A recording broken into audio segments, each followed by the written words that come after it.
Hello दोस्तों, स्वागत है आपका ज्ञान सेतु जीएस अकेडमी में। चलिए आज का टॉपिक है वो है यूरोपीय कंपनी का भारत में आगमन। यानी यूरोपीय कंपनी थी, ये भारत में कब आई, कैसे आई, क्यों आई, इसके बारे में हम लोग जानेंगे। ध्यान रखना दोस्तों कि जितने भी यूरोपीय कंपनी थी ये भारत के साथ व्यापार स्थापित करना चाहती थी। इसी उद्देश्य से ये कंपनियाँ भारत में आई थी, यानी व्यापार करना चाहती थी। तो ध्यान रखना है, आपके मन में प्रश्न उठेगा कि क्या ये जो यूरोपीय कंपनी आई ये भारत के साथ पहले व्यापार, यूरोप के साथ पहले व्यापार नहीं होता था? तो भारत के साथ पहले भी व्यापार होता था, लेकिन एक घटना है 1453। ये इतिहास की वह घटना है जब अरबों द्वारा कुस्तुनतुनिया के क्षेत्र पर आक्रमण कर लिया जाता है। अरबों द्वारा कुस्तुनतुनिया के क्षेत्र पर आक्रमण कब कर दिया गया? तो 1453 ईस्वी में कर दिया गया अरबों द्वारा, और उस पर अधिकार कर लिया जाता है। यानी कुस्तुनतुनिया पर अधिकार कब कर लिया जाता है? तो 1453 ईस्वी में कर लिया जाता है, जिसके कारण भारत और यूरोप के साथ जो स्थल मार्ग से व्यापार होता था वो पूरी तरह से क्या हो गया? बंद हो गया। तो ध्यान रखना है कि भारत और यूरोप के बीच जो व्यापारिक संबंध था, यानी स्थल से मार्ग से जो व्यापारिक संबंध था वो पूरी तरह से क्या हुआ? टूट चुका, यानी बंद हो गया। यही जो घटना है, यानी 1453 की जो घटना है, ये भौगोलिक खोज को जन्म देता है। ध्यान रखना है कि भौगोलिक खोज को जन्म देता है, अर्थात जितने भी देश होंगे उनकी जो खोज होगी वो समुद्र के मार्ग से खोजी जाएगी। तो यही क्रम है कि भारत जो यूरोपीय थे, ये भारत के साथ जो मतलब कि व्यापार संबंध स्थापित करना चाहते थे। यानी इनके मन में था कि भारत आखिर है कहाँ पे। अब होती है भारत की दौरा। तो भारत की खोज के लिए कोलंबस 1492 ईस्वी में निकल चुके। ध्यान रखना है कि भारत को समुद्री मार्ग से खोजने के लिए कोलंबस कब निकल चुके? तो 1492 ईस्वी में निकल चुके। लेकिन ये उधर न पहुंचकर ये किधर पहुंच चुके? तो पश्चिम क्षेत्र में, यानी कहने का मतलब ये अमेरिका में पहुंच गए। तो ध्यान रखना है कि कोलंबस द्वारा अमेरिका की खोज कब की गई थी? तो 1492 ईस्वी में की गई थी। और ये जो देख रहे हैं कोलंबस, ये कहाँ के थे? तो ये स्पेन के थे। ध्यान रखना है कि कोलंबस जो यात्री थे ये कहाँ के थे? स्पेन के थे। और अमेरिका की खोज कब किए थे? तो 1492 ईस्वी में किए थे। कौन? तो कोलंबस किए थे। खोजने के लिए किस देश को खोजने के लिए निकले थे? तो ये भारत अर्थात इंडिया को खोजने के निकले थे। लेकिन ये कहाँ पहुँच गए? तो उत्तरी अमेरिका में। तो ध्यान रखना इन बातों को। इसके बाद जो है जो देख रहे हैं कि उनका नाम है वास्को डी गामा। ये वास्को डी गामा भी भारत को खोजने के लिए निकलते हैं, और ये अफ्रीका से होते हुए ये एशिया महाद्वीप में पहुँचते हैं, भारत के पास पहुँच जाते हैं स्थलीय जलीय मार्ग से। तो ध्यान रखना है कि 1498 में ये वास्को डी गामा भारत को खोजने के लिए यानी समुद्री मार्ग से निकलते हैं। कब? तो 1498 में।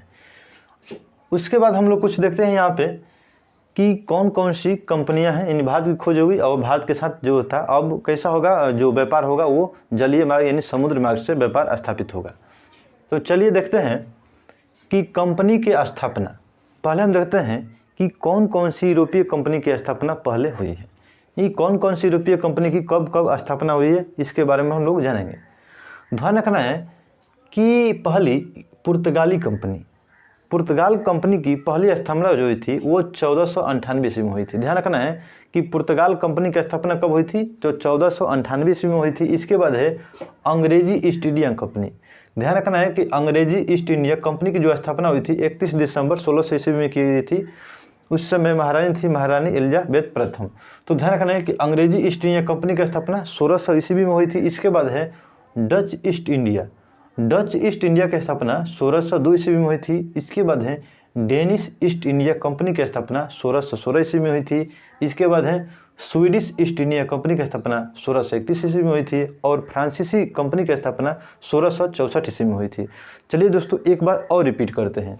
तो ध्यान रखना है कि पहली कंपनी जो इसकी स्थापना कब हुई थी वो कौन सी थी? तो वो है पुर्तगाली कंपनी। ये पुर्तगाली कंपनी की जो स्थापना किया गया था 1498 ईस्वी में किया गया था। इसके बाद है अंग्रेजी ईस्ट इंडिया कंपनी की स्थापना कब की गई थी? तो 1600 ईस्वी में किया गया था। इसके बाद है डच ईस्ट इंडिया कंपनी, इसकी जो स्थापना किया गया था वो 1602 ईस्वी में किया गया था। इसके बाद है डेनिश या तो डेनिश या डेन ईस्ट कंपनी की स्थापना कब की गई थी? तो 1616 ईस्वी में की गई थी। इसके बाद है स्वीडिश ईस्ट इंडिया कंपनी की स्थापना कब की गई थी? तो 1631 ईस्वी में की गई थी। और जो अंतिम है वो है फ्रांसीसी कंपनी की स्थापना कब की गई थी? तो वो किया गया था 1664 ईस्वी में की गई थी। तो ध्यान रखना ये बात को। इसके बाद देखते हैं कि कौन कौन सी यूरोपीय कंपनी है जो भारत में पहली बार आई, यानी यूरोपीय कंपनी का भारत में आने का क्रम क्या है। तो चलिए देखते हैं। जो पहला है यानी भारत आने वाली पहली कंपनी कौन थी? तो उसका नाम है पुर्तगाली कंपनी। ये पुर्तगाल जो कंपनी है यानी भारत आने वाली पहली यूरोपीय कंपनी है।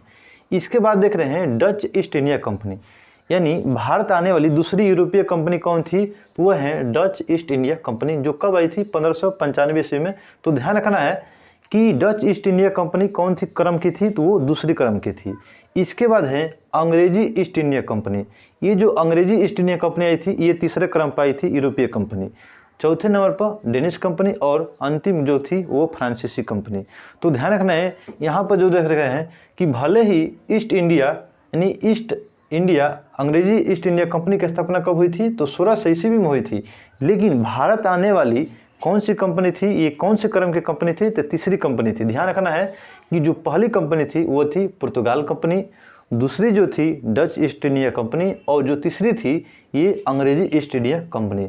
तो ध्यान रखना है कि स्थापना इसका जो था वो 1600 ईस्वी में हुआ था, लेकिन ये जो भारत आने वाली कौन से क्रम की कंपनी बनी थी?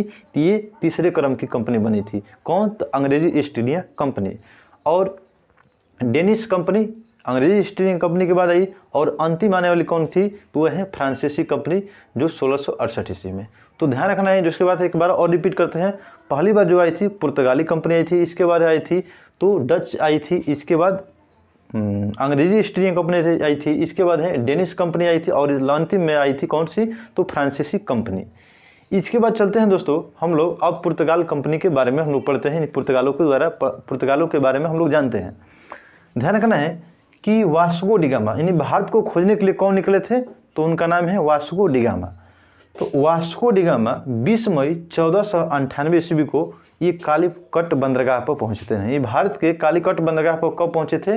तो 20 मई 1498 ईस्वी को कौन पहुंचे थे? तो Vasco D gamma. Vasco D gamma कहाँ के थे? तो एक पुर्तगाली यात्री थे जो जल के माध्यम से यानी समुद्री मार्ग से ये भारत के खोज के लिए आए थे। तो कब खोजे थे? तो 20 मई 1498 को ये कहाँ पहुंचे थे? तो कालीकट बंदरगाह पर पहुंचे थे। कौन? तो वास्को डी गामा। इसके बाद है कि गुजरात के पथ प्रदर्शक एक गुजरात के राहगीर थे जिनका नाम था अब्दुल मनीद। ध्यान रखना है कि गुजरात के जो पथ प्रदर्शक थे यानी रास्ता दिखाने वाले थे वो कौन थे? अब्दुल मनीद। इनकी जो मुलाकात होती है यानी वास्को डी गामा की जो मुलाकात होती है किससे होती है? अब्दुल मनीद से होते हैं। और इन्होंने बताया था यानी अब्दुल मनीद ने ही बताया था कि भारत किधर है। तो ध्यान रखना है कि किससे होता है? अब्दुल मनीद से होता है। और कालीकट के जो राजा थे उनका नाम था जमोरिन। कालीकट के राजा का नाम क्या था? जमोरिन था। इन्होंने वास्को डी गामा का भव्य स्वागत किया। जब ये कालीकट बंदरगाह पर पहुंचे वास्को डी गामा तो कालीकट के राजा थे जमोरिन, और जमोरिन ने क्या किया? उस राजे का यानी कहने का मतलब है कि वास्को डी गामा का एकदम पूरा अच्छे से क्या किया? उसका मतलब कि स्वागत किया। इसके बाद है कि ये जो कुछ दिन रहे ये भारत में वास्को डी गामा कुछ दिन रहे और फिर चले गए यहाँ से। इन्होंने काली मिर्च को लेके गए यूरोप में। यानी वास्को डी गामा जो था ये भारत के साथ यानी काली मिर्च का व्यापार करके कहाँ लेके चला गया? तो लेके चला गया यूरोप में।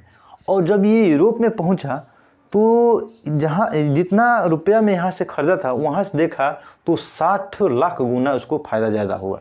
तो ध्यान रखना कि काली मिर्च जब बेचा तो उससे 60 गुना लाभ कमाया। जितना में खरीदा था उससे वो 60 गुना अधिक लाभ कमाया काली मिर्च बेचने के कारण। इसके बाद है कि पहला पुर्तगाली वायसराय। तो हम लोग पढ़ चुके कि पहला पुर्तगाल कंपनी की स्थापना कब की गई थी? तो 1498 ईस्वी में की थी। उसी कंपनी का जो पहला वायसराय थे उनका नाम था फ्रांसिस्को द अल्मीडा।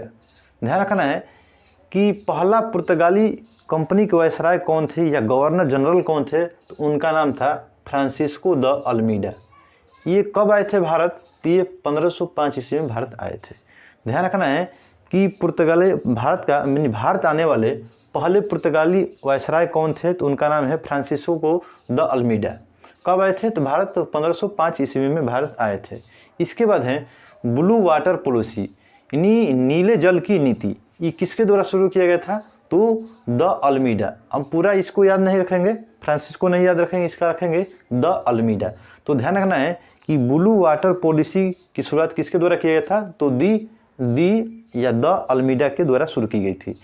यानी ये कहाँ पर की गई थी शुरू? तो हिंद महासागर के क्षेत्र में किया गया था। ये समुद्री लूटपाट के लिए शुरू किया गया था। किसके द्वारा? तो पुर्तगाली द अल्मीडा के द्वारा। तो ध्यान रखना है कि भारत में आने वाला पहला पुर्तगाली वायसराय कौन था? तो उसका नाम है फ्रांसिस्को द अल्मीडा। और ब्लू वाटर पॉलिसी कहाँ पर शुरू की गई थी? हिंद महासागर के क्षेत्र में की गई थी। क्यों? किसके द्वारा? तो द अल्मीडा के द्वारा समुद्री लूटपाट करने के लिए द अल्मीडा ने शुरू किया था। इसके बाद है कि अल्फांसो द अल्बुकर्क। तो ध्यान रखना है कि डी अल्बुकर्क, तो अल्फांसो डी अल्बुकर्क ये भारत कब आए थे? तो 1509 ईस्वी में। ध्यान रखना है कि डी जो अल्बुकर्क थे ये कब आए भारत? तो 1509 ईस्वी में आए थे। ये जो कंपनी के वायसराय कब बने थे? तो 1509 ईस्वी में बने थे। और भारत भी कब आए बन के? तो 1509 ईस्वी में ही आए थे। ध्यान रखना है कि पहले जो थे कौन थे? तो अल्मीडा थे, और दूसरी जो कौन थे? तो वो हैं डी अल्बुकर्क।